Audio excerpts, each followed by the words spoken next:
আসবো মহিন্দা। আরে এসো এসো এসো এসো বীরপুঙ্গব, এসো মহান দেশপ্রেমিক। তোমার আগমনে আজ এই দিনের ঘর যে একবারে ধন্য হয়ে গেল। মহিন্দা বলো কেন ডেকেছিলে? বলবো, সব পরিষ্কার করে বলবো, আজ আর কোনো হেয়ালি নয়।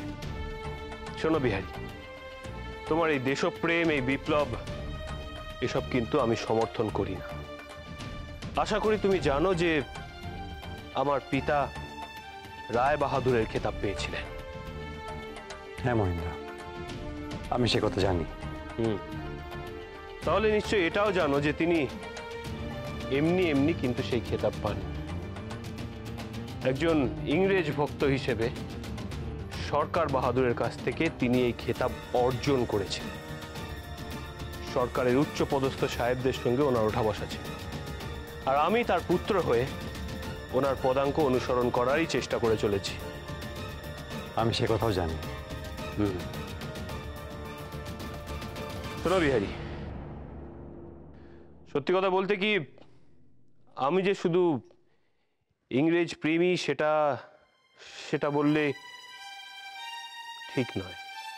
আমি চাই এই সভ্য জাতি আমাদের দেশে থাকুক, তাদের শিক্ষায় আমাদের দেশের লোককে শিক্ষিত করে আরো এগিয়ে নিয়ে চলুক। অথচ আমারই বাড়িতে একজন বিপ্লবী বসে বসে এই সব কিছুর বিরোধিতা করে চলবে, তা তো হতে পারে না। এইসব যে আমি চুপচাপ মেনে নেব না বিহারী। আমি জানতাম মহিন্দা যে তুমি এটা মেনে নেবে না।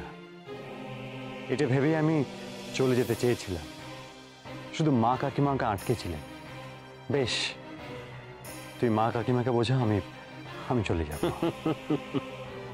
বিহারী, শেষমেশ তুমি আবার সেই মা কাকিমাকেই ঢাল হিসেবে ব্যবহার করলে। হ্যাঁ, চমৎকার।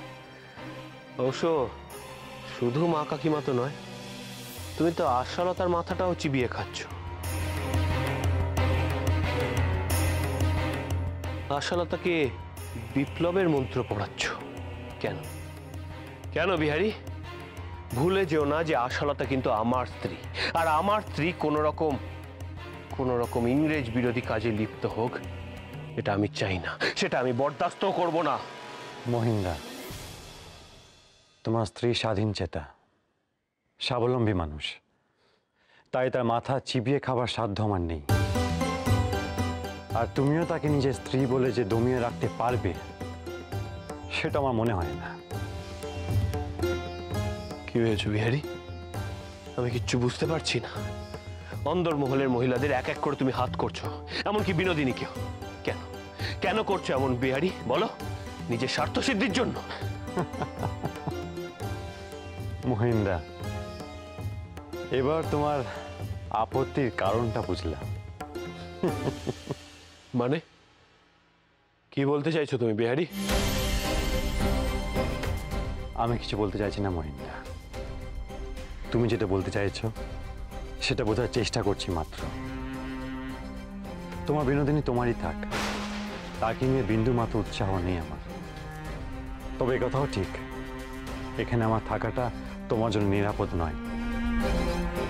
আর এখানে থেকে তোমার মতের বিরোধিতা করাও, তাতে আমার মন সায় দিচ্ছে না।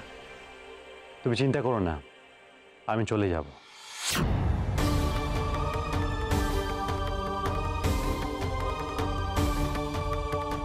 বিহারী, আমি তোমাকে খুব ভালো করে চিনি। এই ব্যাপারটা নিয়ে মা কাকিমাকে দিয়ে তুমি আবার একটা তামাশা তৈরি করবে।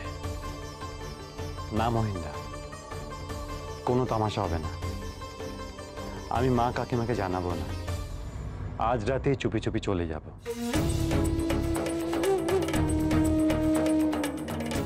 তবে চিন্তা শুধু একটাই, কাল সকালে মা কাকিমা খুব দুশ্চিন্তা করবেন। বিহারী, মা কাকিমা যখন আমার, তখন তাদের নিয়ে চিন্তাটা আমাকেই করতে দাও। তুমি ওনাদের নিয়ে না ভাবলেও চলবে। বেশ, তাহলে আজ রাত এখানে আমার শেষ রাত।